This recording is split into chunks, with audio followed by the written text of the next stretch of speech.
If you can handle the chilly weather, there's no better time to go to Beijing than the dead of winter.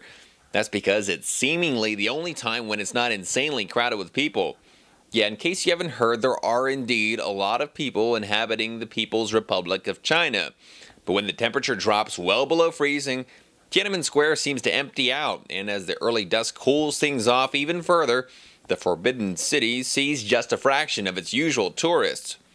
Outside the city, the throngs of Chinese visitors and foreign tourists that usually occupy the Badaling section of the Great Wall are nowhere to be found.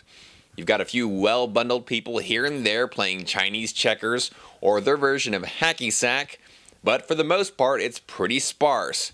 It's nice when you can have a whole section of the wall to yourself to simply take in the surrounding scenery and mountains.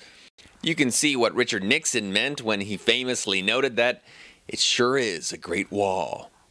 Back in Beijing, the Summer Palace is also quite a sight in the winter.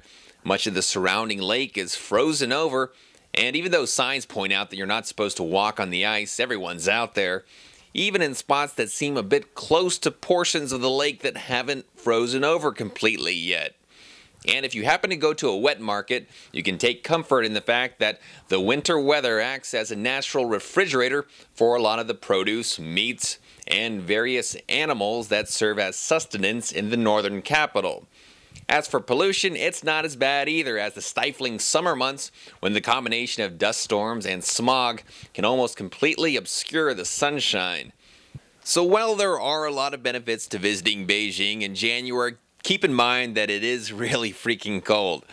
But if you bundle up with a warm coat, hat, and gloves, the 15 to 20 degrees Fahrenheit doesn't seem so bad, and you might just discover a bit of tranquility in this bustling city of more than 15 million people.